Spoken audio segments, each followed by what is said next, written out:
Oi, you know what time it is? You're tuned in listening to Dry That Aussie Metal Guy. Make sure to hit that like and subscribe button so you don't miss any of his content when it drops. And remember, stay brutal, you mad dogs. Roof! G'day, how you all going? It's Dry That Aussie Metal Guy here with Crank.com and with Cranium Radio. So today, tonight, this morning, this afternoon, wherever you are in the world, it's a great pleasure that I'm getting to have a chat with Mishkin Fitzgerald of Crimson Veil, who are set to take the world by storm with their debut album, Hex. They're signed to Reigning Phoenix Music. The album does drop September 20th. Absolute pleasure to chat to you, Mishkin. Hi, thanks so much for having me. Absolute pleasure. First off, for the uninitiated, can you tell me a little bit about how you would describe Crimson Veil to someone who hasn't heard you guys before? Yeah, I know. Yeah, difficult question without just saying, well, just give it a listen. Exactly. Yeah, I mean, we just call it alternative metal at the moment, but you can obviously hear there's a lot going on in all of the songs. It's very diverse. We've got a massive range of influences, but I'd say that the sort of two main elements that come through is that it's definitely like metal, and then definitely progressive, but I would definitely not call us progressive metal, if that makes sense as well. There's like just lots of different elements. So yeah, it's a bit of a mixed bunch. We are at the moment, we like to call it grey metal, which we're hoping will become a trend. Yeah. Because it's like equal amounts of light and dark. There's loads of like dreamy sections that are almost like based on jazz chords, and then you've got these really brutal sections with like polyrhythms and death growls and stuff going on. So yeah, it's not for the faint-hearted. Yes, there's so much going on with this album, as you mentioned, like all those, and then everything else in between. I was like picking out parts that like reminded me like some industrial metal, and then with your range is absolutely amazing. You'll be going from this operatic, just amazing vocals, and then you just go into these growls and these screams. Tell me about doing that and how you work the songs with that. So my background's actually not metal at all, which is kind of unusual. I came to metal very late in my vocal career. So I started off singing in church choirs and have this very high kind of, you know, as you say, can bordering on operatic voice. I've got a really high range. And then we started making heavier music in the previous band that we were in. So the same four members have also been part of this other band called Bird Eats Baby, which was, I would describe, a bit more like orchestral rock kind of stuff. Okay. So it's heavy, but not really metal. When we started making metal and formed Crimson Veil, you know, it was quite obvious that I wanted to do some more stuff with my voice. And during the pandemic, it was like the perfect opportunity to kind of do that. So I wasn't really sure if it was ever going to work. You know, I remember saying to the band, like, I just don't know if I've got that kind of voice. But I had an amazing teacher, Mary Zimmer, who taught me on Zoom. And I've had loads of great vocal coaches, but she was really the one that unlocked those death growls. And actually, weirdly enough, the death growls came pretty easy. It was weird. As soon as I got the technique right, I was like, whoa, that's kind of scary. And I was like showing people and they were like, fuck, that's quite intense. I do struggle a little bit with the other ones, like maybe Fry and stuff is a little bit less natural for my voice because it's so clear, but the death growls are just really fun. And also, like, I was quite bored and, you know, a bit angry in the pandemic. So it was really good to, like, it was kind of my therapy. But yeah, I've only been doing death growls for, like, I don't know, 4 years or something, maybe. Yep. Oh, wow. You're really surprised with how well the band has been received, because you guys are getting tons of play. You're playing around all over the place. You said you were in bands before, but it must be great for you to see these singles have been absolutely well received and everyone kind of getting behind you as well, yeah?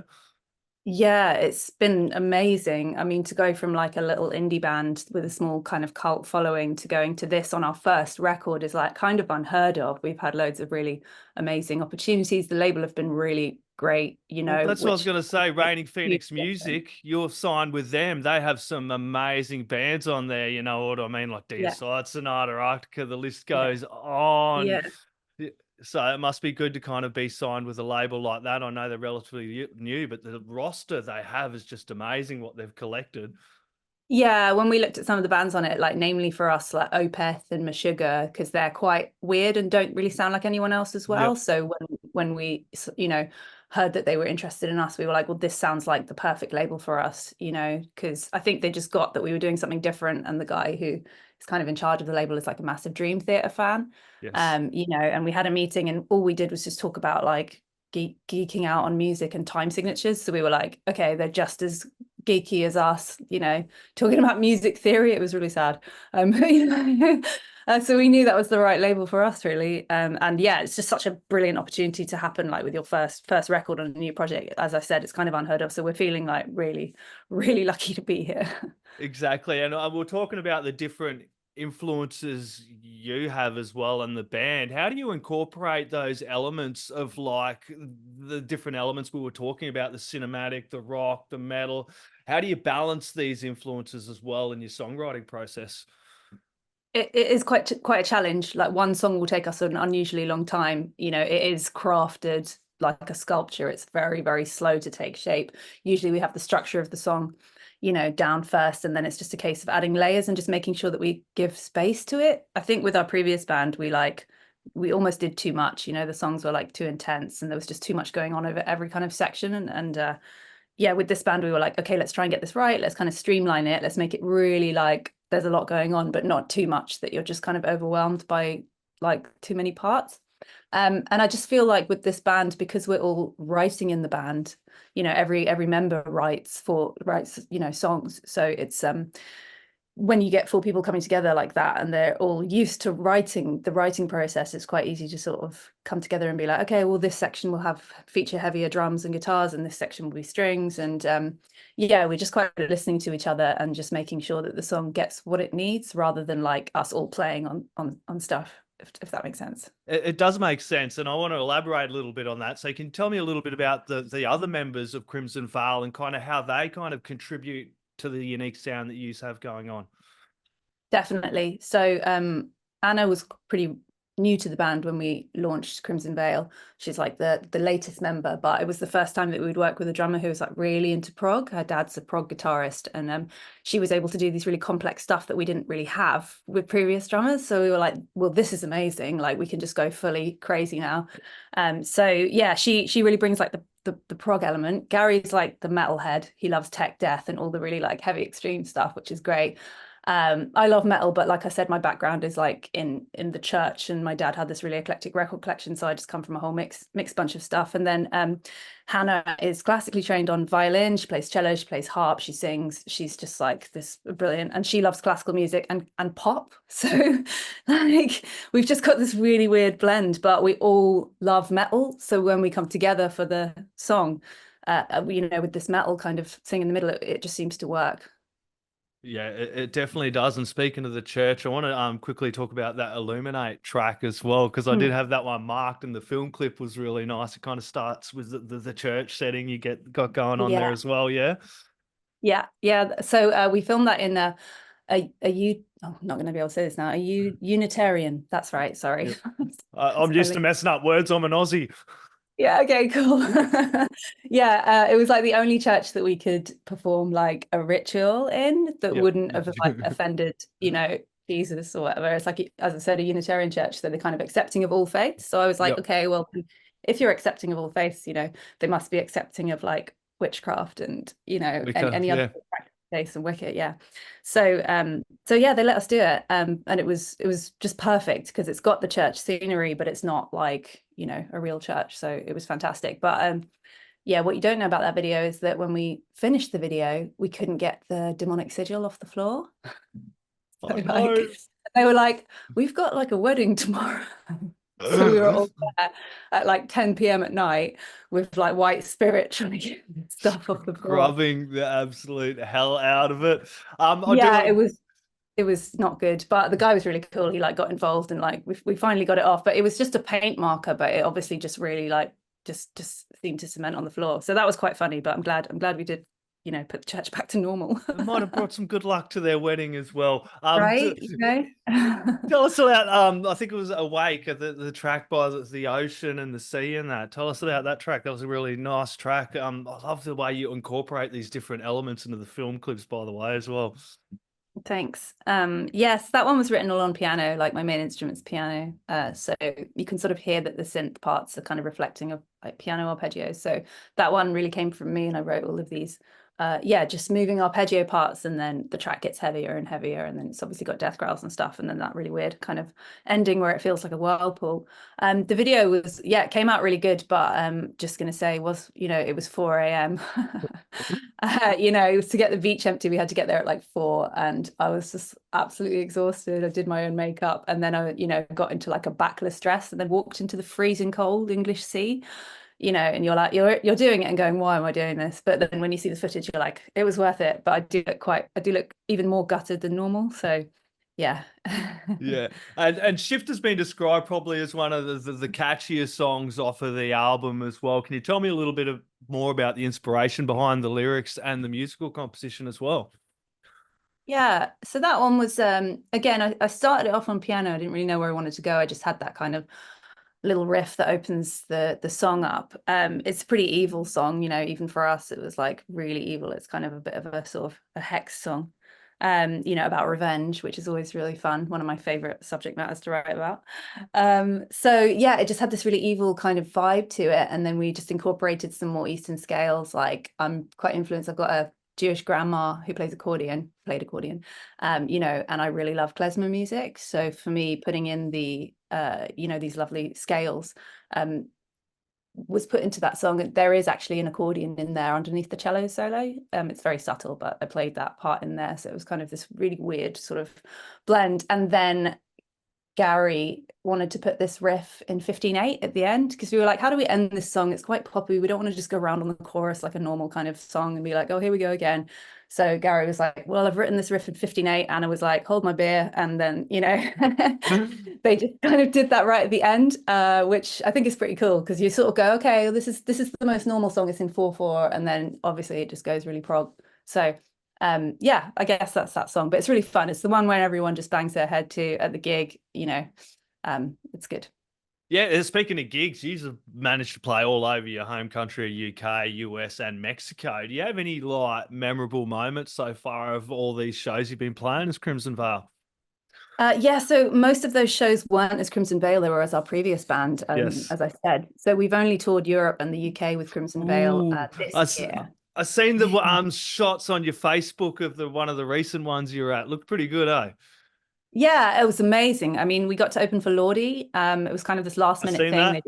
Yeah, so lucky to do that. Our manager actually manages Lordi as well, so it was, yeah, it was absolutely amazing. So we were really lucky to go from like, we didn't even have a song out. We had nothing, and we're just jumping on stage. No one's ever heard our music at all, so it was kind of a baptism of fire. But it was brilliant, because it really got us to know our live set and what we want to do now when we go back on tour, and how we're going to bring our stage show and make it even more interesting. But it was amazing. It was an absolutely brilliant experience, again, to go from like a little indie band to suddenly being on these stages and these like huge shows. It was like, yeah, it was brilliant. I can't wait to do more. Oh yeah, it must have been great to see the reaction from the fans as well, because it's, you sit in the studio, you're making all this music, and then to be able to get out there and kind of as you've all been around the music scene before, but as Crimson Veil coming out and bringing this out on stage and then seeing this reaction from the fans, it must be really great to see after all that hard work, because you've been working on this kind of since COVID as well. Right, yeah, long time. Yeah, no, yeah, I can't say anything except it was just an absolutely incredible experience, and really got us to know how we're supposed to do this live. There was a lot of us working out stuff as we were going. Like, each gig would be like, okay, we need to do something else with this. And it was our first time we'd done that with a tech setup, and we didn't have a sound engineer or anyone. It was just us, and like a couple of mates who we dragged along for the ride, running around like trying to plug everything in the 5 minutes between our setup and then running it with everything off stage. So yeah, like I said, it was pretty intense, but I feel like ready now to go back, and we know what we're supposed to sound like. The highlight show for me, I think, has been the festival we did at the Czech Republic, Metal Fest. It was just great. Like, it was totally like rained off, the whole thing was like soaked, but we just got on stage and the sun came out for this one part of the set, and the sound was like impeccable, and the crowd were really responsive. So that was a really special gig. It was the first time we played Awake live as well, so it was a really special one for me. Yeah, and like, you have such an amazing and diverse sound. So talking about playing live, how do you approach these live performances? trying to get that sound and convey what you have across to the audiences as well? Yeah, it's quite unusual. We don't have a bass player. You know, we have cello to do some of the bass parts. And then when Hannah's not playing the bass, we have Gary has like recorded bass. He plays bass as well. So he's kind of written both the bass and the guitar part, and we'll have that coming through the backing track. Sometimes there's no bass, it's just a synth bass coming through. So getting that balanced, it was really important for us to have a sound engineer who understood our sound. We have that now. So as soon as that locked in, it made everything a lot easier. But yeah, we generally have like a backing track, and then Hannah will play, you know, 2 or 3 instruments to give a different texture. Gary plays a 8-string Strandberg guitar, so that really adds to the sound as well. And again, live, it just fills that space. So yeah, it's difficult to balance our sound live. I think, you know, there is a lot going on, and it goes from very loud and very brutal to like very, very soft. So I think, you know, sometimes we're sound engineers' worst nightmare, but when you get it right, it's great. Yeah, there's definitely a great balance in this album. It feels like each track has the space to breathe, if you know what I mean. That's obviously how you kind of laid the album out as well, yeah?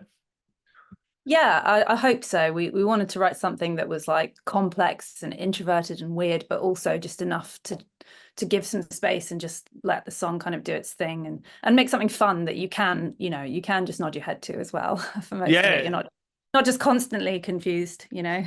Exactly, and you have these really I just want to talk about Flinch as well, talking about heavy tracks, because that's a single that's out now that everyone kind of hear. That one's a really killer track, kind of heavy as hell. Tell me a little bit about that track. So Gary started that track with the riff, the main really heavy riff that kicks in. And then I had this idea to have the riff played on a string quartet before the track drops, and Hannah plays like pretty much all the string instruments. So we just, you know, recorded all the layers, and then it's kind of a bit like, yeah, so it's a massive surprise, and that's how we wanted to deliver our first single, was like, what is going on? And then suddenly it drops into this really heavy riff and death growls.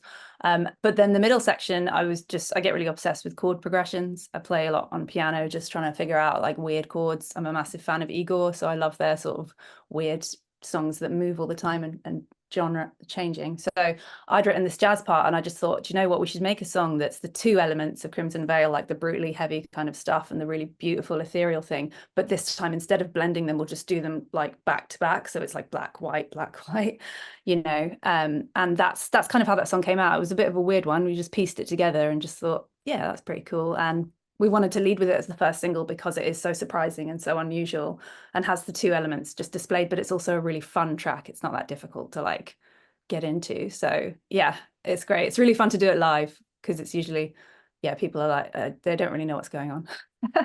Yeah, it's a really, really cool film clip as well. They're all sitting there playing the strings at the start, and then kind of has this shift. It's just amazingly done.